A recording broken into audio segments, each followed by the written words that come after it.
Panther Nation, what up though? What's going on, man? I have my next edition of the mock, I guess the post-free agency mock. Since things have really cooled down, the Carolina Panthers went heavy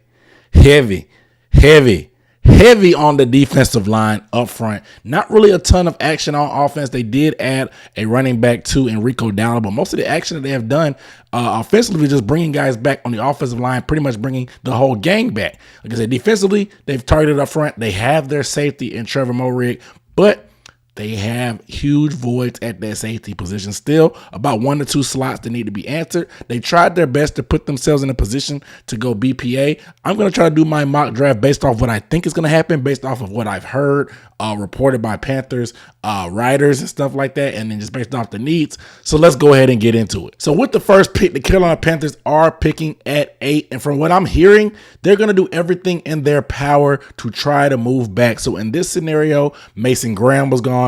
Tate McMillan was gone. Will Johnson was gone. Of course, all the other big names that are going inside there were gone. So what I decided to do is pick up the phone with the good old Dallas Cowboys, who we made a deal with just recently. We finessed them for that 4th round pick with Jonathan Mingo. They wanted to trade, so I offered them number 8 and our 2nd round pick, number 57. What I did is move back to 12, and I also got their 2nd round pick and moved up to 44, and then I also in return got pick 76. So basically what happens is we move back 4 spots in the first, move up 13 spots in the second to go from 57 to 44, and we pick up an extra 3rd round pick at pick number 76. Now I got this scenario from Mike K from the Charlotte Observer. He went on the Panthers on Tap, their podcast, and just talked about a potential scenario. So I used that value. I know PFF, you probably think you can get a bigger haul, which is like a trigger word for me, but I wanted to do some realistic scenarios that we've heard about and it's been reported. So I just taking Mike at his word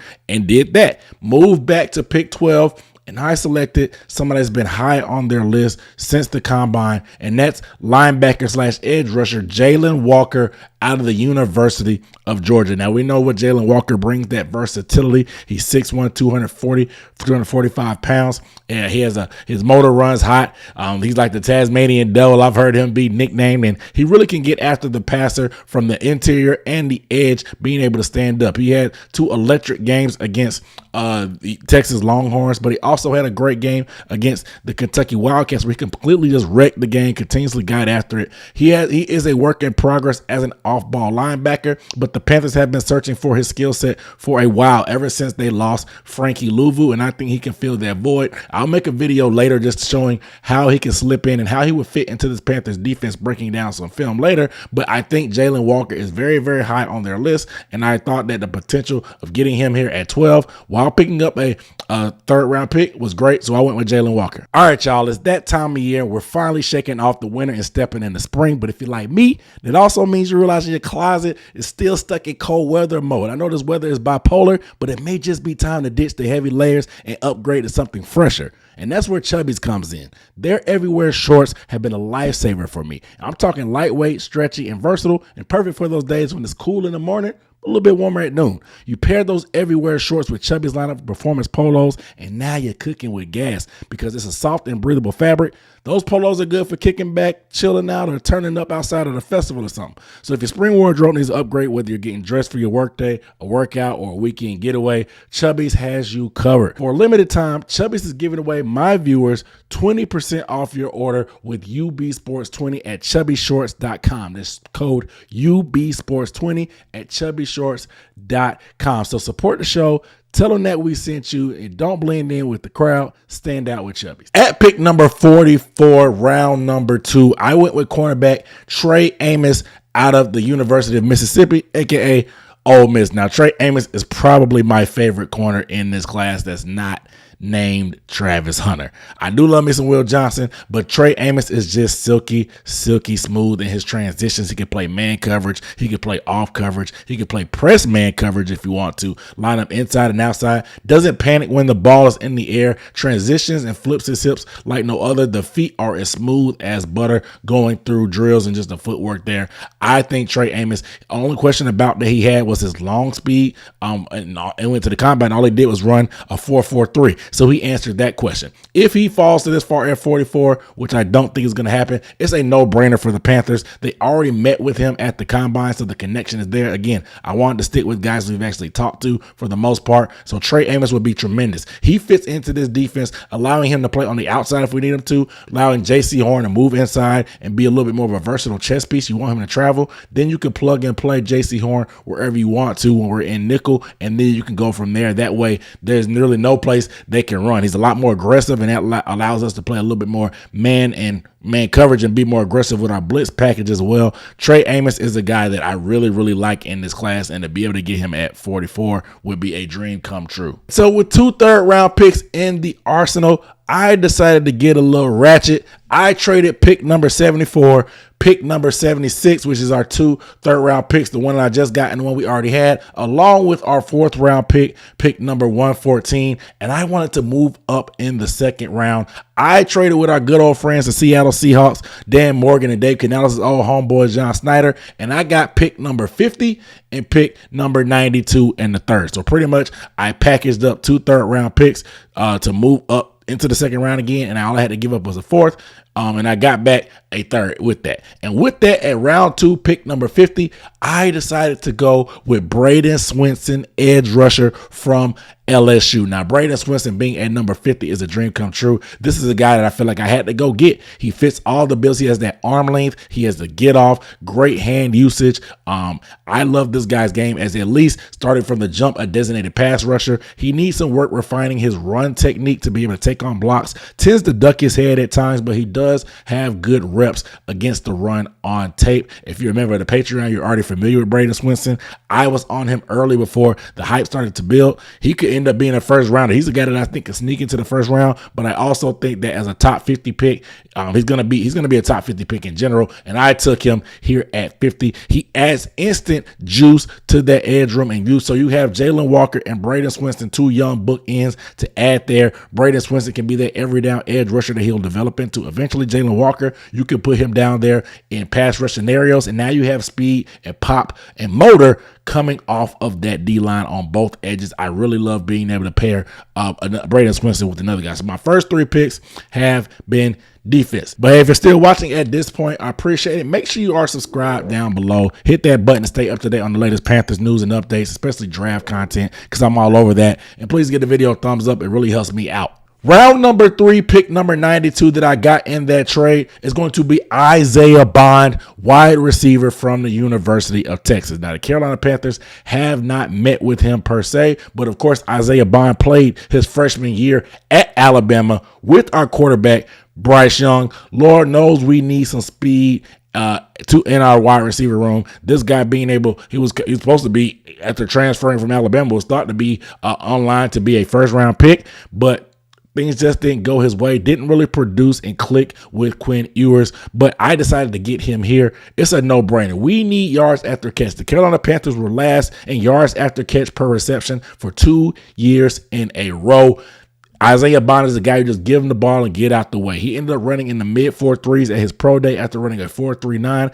He ran pretty bad, in my opinion, because if you look at the game tape, he's lightning quick, instant speed. He had the 2nd fastest miles per hour clock at the combine, but only had like the 5th or 6th fastest time. That just lets you know how fast he's capable of. He just didn't test well. So you have the speed, you're just not a good test taker. It is what it is. I can resonate with not being a great test taker, but still being pretty good. Regardless of that, Isaiah Bond is a guy that has underrated sharp route running. He's very sudden, needs a timing and rhythm quarterback, and somebody that throws with anticipation. Bryce Young is that type of guy. Quinn Ewers wasn't that type of guy. This is a guy that gives us that deep threat that we've been searching for, can take the top off of the defense as well. Somebody that has to really be respected by the defense. He's going to open up things underneath for Jalen Coker, Xavier Legette, and Adam Thielen. I love having Isaiah Bond there. I think he has wide receiver 2 upside just because of his sharp and suddenness and ability to separate at the top of routes.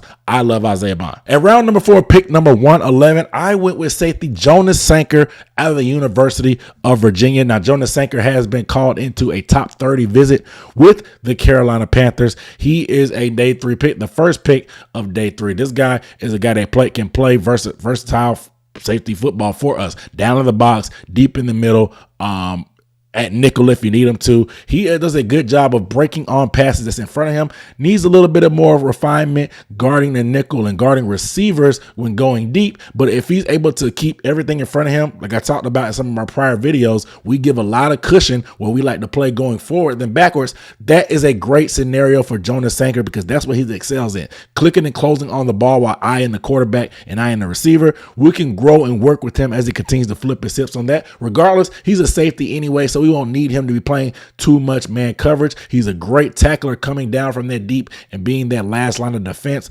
And I just love his game coming out of Virginia. Jonas Sanker is the guy that the Panthers have been interested in. I think is pretty decent value getting him at the beginning of day 3 in the draft. And welcome to the Panthers. At round 5, pick number 140, I went with Brashard Smith, running back out of SMU. Now, this guy had over 1,300 yards on the ground for SMU, helping them go to their playoff berth in their first year in the ACC. This guy is a wide receiver convert, so we can convert it from wide receiver to running back his final year at school. And he produced like I talked to you about. He reminds me of the same type of track of Tyrone Tracy, as you remember, who ran for about 100 yards on us in Germany, who converted at Purdue from wide receiver to running back. And the thing about Brashard Smith, man, he's very, very explosive. Ran sub 4.4 in that 4.3 range at the combine. Just very, very explosive. Less than 200 pounds. This is a guy that's going to be a third down back for sure from the jump. Being that he was a receiver, he has downfield ability. This guy, you can motion him out of the backfield, throw the ball downfield, and he'll catch a head top and put a corner on a poster because he has that wide receiver background. So that's the type of guy that you have at the Senior Bowl. He was unstoppable out of the backfield. Remember back in college when Bryce Young played with Jahmyr Gibbs and they really, really used Jahmyr Gibbs in the passing game with matchups and stuff like that? This is what I'm thinking about. Instead of, if we can't get a wide receiver 1 in this draft, let's get pieces for this offense that can create matchup issues, and that's what Brashard Smith can. If you clear things out underneath, remember how Christian McCaffrey used to eat in the one-on-ones against linebackers, being able to create separation in space with the ball. That's the vision I have for Brashard Smith as he continues to get reps running the football as a running back. He'll be able to develop there. He just needs more reps. You can tell as the season went on, he got better and better because of the experience, being able to get more carries. So he just needs more of that to continue to progress from a running back standpoint. But from day 1, he's a weapon in the passing game, especially with that 4.3 something speed. I like Brashard Smith. In round 5, pick number 146, I went with Billy Bowman Jr. out of the University of Oklahoma. So no connections here per se for the Carolina Panthers, but Bowman, he fits the bill.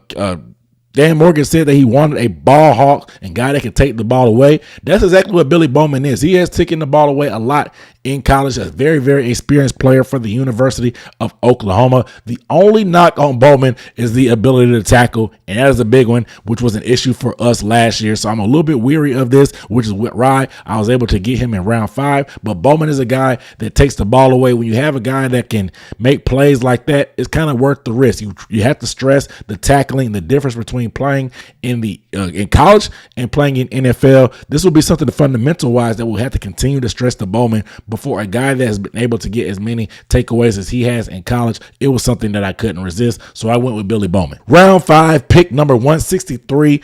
I went with Oronde Gadsden, the second tight end out of the University of Syracuse. Now, this guy is a wide receiver converted to tight end. Now, this guy was uber productive with 900 yards as a tight end, one of the most productive seasons as a tight end this year. Played with Syracuse with Kyle McCord and really tore things up. This guy literally has wide receiver skills for sure because he just converted. He moves very, very well. He can split him out anywhere. You can put him outside as a single receiver in the boundary. He can create separation against corners doing that. You can have him in line, tight on the line, and he can stretch the field, run corner routes if you want him to. If you could put him in the offset wing and he can make things happen there, or you could put him in a slot and he can run that seam as well. Just dependable, a guy that's reminds me a little bit of Diet Kyle Pitts.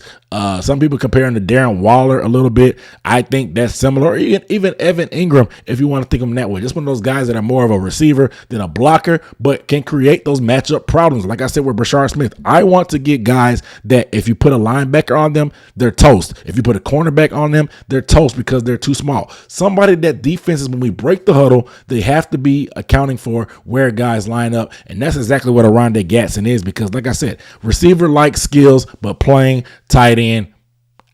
It sounds like a no-brainer to me. And last but not least, round 7, pick number 230, I went with Fadil Diggs out of the University of Syracuse. So I picked 2 orange back to back. Now, Fadil Diggs is a guy that has a connection with the Carolina Panthers, will be visiting with the Panthers. And he had not my favorite athlete per se because he struggles with some explosiveness off the line, but he was productive in college. I'll say ended up getting almost double-digit sacks. I think he had 9 total sacks his final year with over 30-something pressure. So I think Fadil Diggs is a guy that I can understand why they're into him. He has that arm length. He's around 250 pounds, and he's productive in the sack game. So this is a guy that I saw on the board, a guy that they've had connection with. I decided to add him, man, and see if we can develop him into something. Worst case scenario, he's a special teams guy, or who knows? We can end up flipping him and trading him like we did Michael Barrett last year and finding some kind of starter on the other side of the ball. Who knows? But as you can see, my draft, it was a lot of action going on. 2 trades. I traded back and then I traded up with some of the stuff I received. I want to get you guys' thoughts. PFF gave me a B. They do not like Jalen Walker up front. Some of you may not like Jalen Walker up front either, but I know it's somebody that the Panthers are interested in. So I tried my best to make this a quote-unquote Panthers draft as best as possible, more so than just going with my gut, and just put a lot of thought into everything that happened. So you guys let me know what you grade my mock draft down below. They gave me a B. What do you give me? I know people get in they feels about these mock drafts, and this is my latest one post free agency. I'll probably have maybe 1 or 2 more depending on how things go once we get more visits and pro days are in the books. So as more information becomes available, we continue to analyze what the Panthers could do in this draft. So you guys let me know how you feel down below. Make sure you are subscribed to the channel if you have not. I appreciate you watching. I'll see you next time. Peace.